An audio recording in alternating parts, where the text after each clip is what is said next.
What does natural gas think? You have to remember that those companies are constituencies too, that I can tell you they will walk into an office and they know exactly what they have done for sustainability, for efficiency, for reducing their environmental footprint. Those companies know it's an issue, and I promise you they have briefed your congressman on how well they are doing in trying to be good citizens. So you have to respect that, and calling them evil or other epithets about an industry that perhaps, say you walk into Blake Farenthold's office, he has some of the major employers in his district are natural gas companies. So you have to respect those companies and the people who work there as constituencies as well, and perhaps think of ways that proper carbon policy can help them. For example, one of the most effective messages, and maybe Alex and Katrina can illuminate if they agree with me or not, is we've got the Clean Power Plan. If we're going to do something about carbon pollution, a market-based mechanism, a carbon price, is cheaper than the regulation and the compliance costs for regulation. So that's better for the planet, and it's better for industry too. Thank you. Alex. I think I can be kind of brief. I just want, this is terms to avoid, yes? I totally agree with everything Sarah just said, and I thought we could give a libertarian risk theorist a shout out in this context. There's a guy named Aaron Waldowski. He's got a book called The Cultural Theory of Risk, which is totally worth reading, although it was written in the 80s, so like the risk that he's really worried about are like bioterrorism and chemical weapons and nuclear meltdowns in the Soviet Union. But what he points out, I think, is really true, that folks tend to colonize the risks that they associate with immoral actors. So if you are a person who is brought up to believe that capitalism has inherent failures and that large private companies, big oil, are immoral actors, it's very easy for you to understand those companies as the source of a catastrophic or existential risk to society. However, if you are brought up to believe that capitalism is good, that big oil is a driver of innovation, that corporations are people, then I don't know who brings up their kids to believe corporations are people, but maybe. But it makes it, and to you, the inherent immorality is in big government and controlling people's lives. Then it's very difficult to associate these positive moral actors with a risk that's existential, and it's much easier to associate the government with risks that are existential. And if you look at what the left complains about and what the right complains about, you kind of see this theory really falling into place. So translating this into something that maybe is useful, try not to, when you couch climate change as the effect of capitalism and big corporations gone wrong, you have cognitive dissonance. When you couch it as, the government is taking the wrong steps, doing the wrong things, putting society at risk and allowing certain actors to socialize their risks on other people, that maybe that is an easier message to be absorbed by folks that think differently than you. Anyways. I would like to just jump in as someone who's been in finance my whole life. And I appreciate the points that Naomi Klein makes, and I appreciate the points the Pope made in his encyclical. But the enemy is in this room. We're the ones that have demanded the cheapest products. We're the ones that have benefited, and I'm speaking about the globe, we're the ones that have benefited from the success of capitalism in providing more goods, raising the standard of living across the world. And how is that done? Fossil fuels. Without fossil fuels, we wouldn't be sitting here.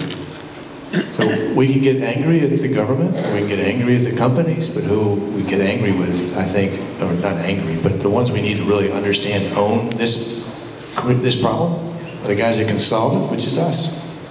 Yeah. John Van Leer from the Ground Zero chapter in Miami. It turns out that people often associate what they call fossil fuel as being equal to energy. Well, they actually are two different things. And the conversion to energy only happens when you burn them. Now, how do you talk to conservatives about conserving the fossil carbon so that it can be available to future generations for petrochemicals and many of the products which you ascribe to improved standard of living, and why in the world burning all of that would be noble, even putting aside the issues with climate change and sea level rise and all of that. It's a very clever marketing thing if you're trying to burn it all to make them equal. But it seems like there ought to be some way to communicate to conservative communities that we shouldn't be burning these precious resources. A good point on the feedstock that fossil fuels represent to the chemical industry, and we've actually reached out and had conversations with them on that. I think it's a critical issue, but we need to get on through. Wait, Katrina, good. I want to make this suggestion, and this is a buzzword that will be on the next slide, so it'll bolster my case. Fracking is a relatively new phenomenon, and it's turned the United States from an energy suck into an energy source. When we talk about conserving fossil fuels for future generations, I think that comes from a place of anxiety about what our energy supply looks like. And that anxiety is probably misplaced. Innovation will provide solutions to energy that are alternatives to fossil fuels, but it's also going to provide more fossil fuels. So this famous earlier bet about scarcity, it's a loser in the long term because innovation provides a way forward. And we don't want to talk about conserving our fossil resources for future generations. We want to talk about providing an abundant supply of energy now, no matter the source. And let's try and find some other sources that'll help us solve some externality problems. Rob. Thanks, Katrina. I think that really covers it, the point well. So topics to avoid. It should speak for itself. Particularly the second one.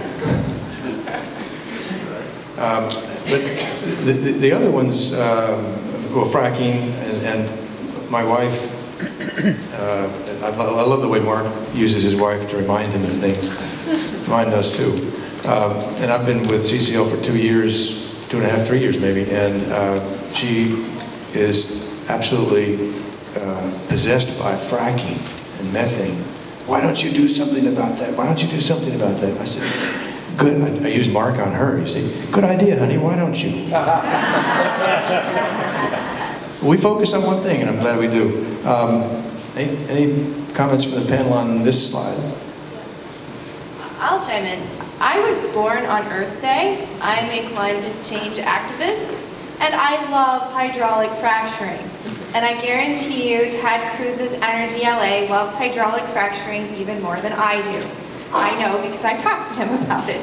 And that's why things like this are buzzwords to avoid when you go into some of these offices, or maybe even talk to your libertarian friends like me. There are differences of opinion about how we can get to zero carbon or reduce our greenhouse gas emissions, but if you start bashing hydraulic fracturing even to myself, I will become very agitated. The globalization of the American shale gas revolution is the most meaningful and quickest way to reduce global emissions. That's just a really nice line that conservatives like to hear. Yeah. The globalization of the American shale gas revolution is the quickest and most meaningful way to reduce short-term greenhouse gas emissions on planet Earth. Explain. Why?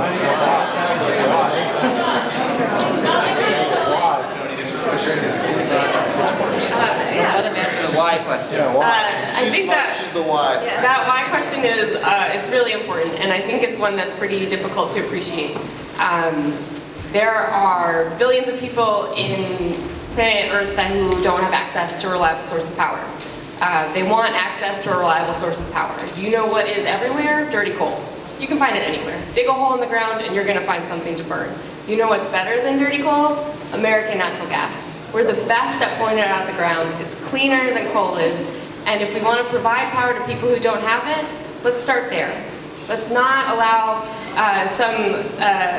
I guess, the ambition in solving long-term climate change to enable policies that keep people in the dark. But if we want to bring light to those people, do it with natural gas.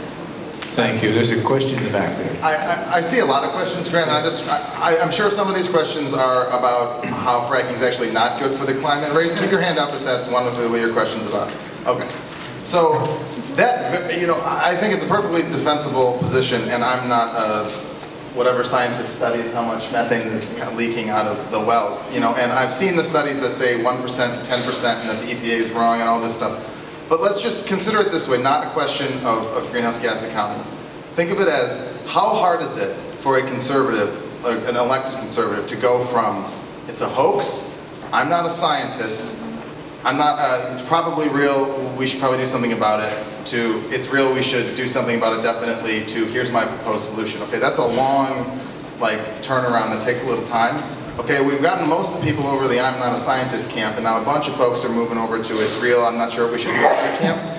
It is a lot easier to ask some of these folks in office to start taking credit for what they're already good at. And if you had conservatives that were out there saying, that are already talking about fracking for its jobs benefits, already talking about LNG exports for the economic benefits, and allowing them to incorporate climate change into their